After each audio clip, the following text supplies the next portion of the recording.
conference. So, Congressman, you just heard Ali Vitale there. How do Republicans show that you can be the adults at the room and not let the lights shut off across the country with a shutdown at the end of this month? What's the plan out of this as we sit here now on Thursday afternoon? Well, I think Ali said it well. We will work this out amongst ourselves. And in spite of all the sensation of this on the Hill today. Sorry, it's been a long day. I hear you. I think that the conference is really not that far apart. Look, we all want the same things. Whether you're Freedom Caucus or you're from a district that President Biden won, all Republicans want the same things. We want lower spending. We want the border secured. We want to root out corruption in federal agencies. There's a path to get there. There's a lot of different opinions on how to do it, but we still have time. I think that we're headed to a continuing resolution. And I think that'll allow us time to get the appropriations bills done, and I think we'll work this out. I mean, on the appropriations bills, it seems like you are in a position now, and correct me if our reporting is wrong on this, but you don't have agreement on the top line number across the board. I thought that was supposed to be solved in the debt ceiling deal. If you're not there now, are we moving backwards on getting closer to actually funding the government? I don't think so. I mean, there's been a lot of discussion about those numbers. FY22 levels, FY23. We did think we had some of that resolved, but I think we'll get back to the main point. I don't think anyone here desires a government shutdown. It's bad news, as the speaker said, for everybody. And, you know, I come from a district that has large military installations. I want to make sure our service members are paid. You know, we're going to work towards this. We'll stay here as long as we have to next week and make sure that the job is done. And I'm confident that we'll get it done. You know as well as I do that staying there through the weekend, while it might force people to work together, it's going to bring some of that friction right to the surface. I mean, the speaker was very clear about his frustration today. Do you share that frustration with members of your conference? I mean, how do you push these people, and who are they who you see as kind of in the way of getting this done? Well, look, there are lots of opinions here. I have some very good friends involved on both sides of these issues, but they're all here in good faith. They're all trying to do the right thing, and they're trying to ensure that the end goal is met. Again, reducing spending, closing the border, et cetera. The reality is it's a math issue, right? I mean, this is the reality of politics. I've been in the legislative arena for a long time and understand that if you don't have the votes, you can't move all of your priorities all at once. And I think that reality is going to set in here very quickly. And I think we're going to get some very good legislation. It's not going to be ideal. It's not going to be our dream legislation and everything that we want, but we've got to win another election cycle and win the majority in the other chamber to get all that done, in the White House ultimately. So I think that reality is going to set in. Is it worth putting something like the defense bill on the floor and sort of forcing the issue and holding a vote on it as opposed to waiting to make sure you've got everything locked down? Well, it's not my preference, but it may come to that. We have to get the job done one way or the other, and that's something that is being suggested and talked about. It will be talked about in earnest over the weekend, and we'll see what's decided.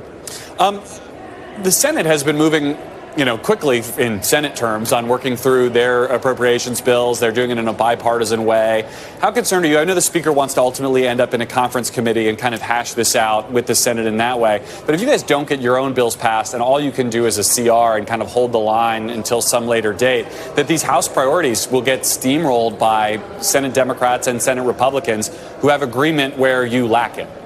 Well, we have to ensure that doesn't happen. But I mean, I'll say this in general. It is easier to pass appropriations bills if you're plussing up, if you're spending more money. The hard part, the principled part, in my view, is to try to bring this spending under control. It's harder to reduce spending than it is to spend more, obviously. So we commend the Senate for doing their job and getting appropriations bills done, but it's not what we all agreed should happen and what the country desperately needs. We're drowning in debt. I mean, we have almost $32 trillion in debt, and it's a very dangerous time to be in debt because our adversaries around the world are being very aggressive. That is directly related to national security. So the threats are great, and the hour is late, and we understand that. And I think we need adults in the room to sit down and work this out. That's the beauty of this process, as messy as it is sometimes. That's how the founders intended for it to work at the end of the day. Congressman, I think members of the Senate would say they are, holding up their end of the bargain here. They're operating within the structure of that debt limit deal. I think they're the ones saying that the House isn't. But I want to move on and talk about the other big story from the House side of the chamber this week, the impeachment inquiry. The Speaker launching this week, basically unilaterally, not having a vote. When Democrats unveiled their articles of impeachment in 2019, you put out a statement that says, in part, the founders of this country feared a single-party impeachment because it would be bitterly and perhaps irreparably divide our nation. Nancy Pelosi and her radical lieutenants simply don't care. This will backfire on them politically, but it will do serious harm to America in the process. Do those same maxims apply right now as House Republicans, as just one party, appear to be inching towards impeaching the president?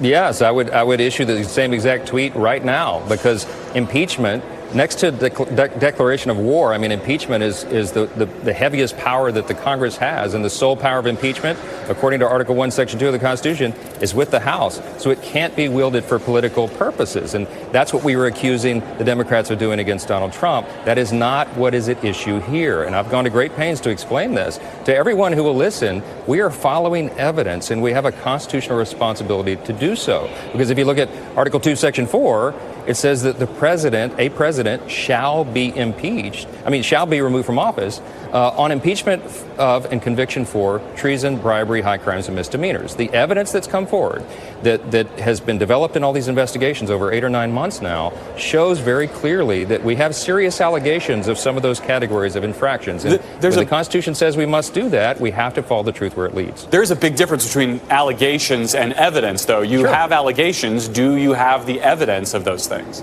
We have a lot of evidence. I mean, we have bank statements, we have text, we have emails, we have whistleblowers from the IRS and the FBI who have come forward and testified under oath. We have mounds of this evidence, and it is incumbent upon us. We have a duty under the Constitution to follow it. Look, I take no pleasure in this. Impeaching a president is a huge thing for the country. It's not something that should be handled lightly, and it's not. And I assure you that the people on the committees of jurisdiction that are doing this investigation are doing it with a heavy heart.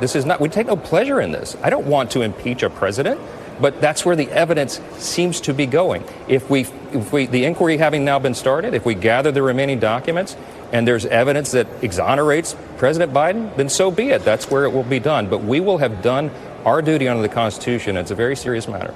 Congressman, we're almost out of time, but just quickly, the Speaker is right that in 2019, Speaker Pelosi started that first impeachment of President Trump without a vote, but they did ultimately have a vote as they moved further along and uncovered more evidence. Do you believe the House needs to have a vote to formalize this impeachment inquiry, to give you, folks like yourself on the Judiciary Committee the authority you need to move forward? Well, it's not required under the Constitution. It's very broad language, and that Article 1 power, the sole power of impeachment, is with the House, and there's no prescription on how it's done. I think we'll ultimately probably have a vote, but I'm just saying it's not legally required, and the district court in D.C. has actually ruled on that in recent years. So it may be a good measure, but it's not necessary to proceed. All right, Congressman Mike Johnson, we got to leave it there. I appreciate you coming on. Yes, sir.